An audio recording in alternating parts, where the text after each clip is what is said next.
रंजानाय बोथोरावबो मिथिंगाया सुबुं माहारिखौ दुखु जार्लायाव खोख्लैदों। 15 एप्रिल 2022 थांनाय मोनायाव उदालगुरि जिल्ला भारत भुटान सिमना ओनसोलनि भैरबकन्थ समिस्थिनि सिङाव थानाय 4 नं बनगुरुम गामियाव मैया मोनाबिलि समाव हरखाबै बारबोनाय बारहुंखाया खमैबो 10 नख'रसो गोरिब दिन हाजिरा मावनानै जाग्रा नख'रफोरनि न' बां, गय दंफां, मोब्लिब थार बायदि आबाद सिलिंखार खालामलांदों। आरो बे गामिनि रायजो राजाफोरा खौरांगिरिनि गेजेरजों समिस्थिनि एमएलए बिथां गबिन्द चन्द्र बसुमतारीखौ खावलायदों दि खहा जानाय नख'रफोरनो अनसुंथाइ होनाय जाथों होनना। खौरां दैथायगिरि टाइम्स नाव बड'लेण्ड सोरांसार बाग्लारि उदालगुरि।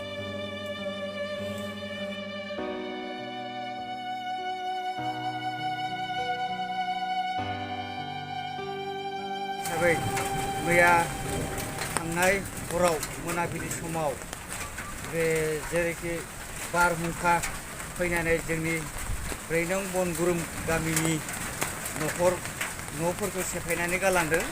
बिनि थाखाय आङो गावखौनो एसे दुखु मोनदों। जिहेतु जोंनि बनगुरुम 4 नम्बर बनगुरुमाव 10 घरसो न'खर सिलिंखार खालामना गालांबाय बारहुंखाया।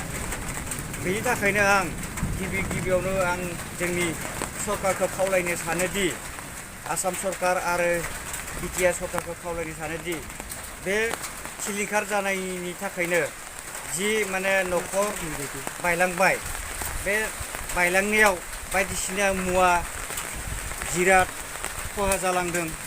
बे खहा जानायनि सायाव सरकारा नोजोर होनानै बे खहा जानायफोरनो माबा मोनसे अनसुंथाइ होयोब्ला मोजां जायो होननानै आं गामिनि जानानै बुंबाय आरो। ओरैनो नोंथांमोननि नैबे जिथु 4 नम्बर बनगुरुम बेयाव खमैबो 10 घरसो न'खरा दिनै सिलिंखार जालांबाय बा मिथिंगायारि जाथाय बारहुंखानि जाहोनाव। दा नोंथाङा नोंथांनि समस्थिनि जिथु एमएलए आरो डेपुटि चिफ गबिन्द बसुमतारी बिथांनिसिम मा खालामनो सानदों?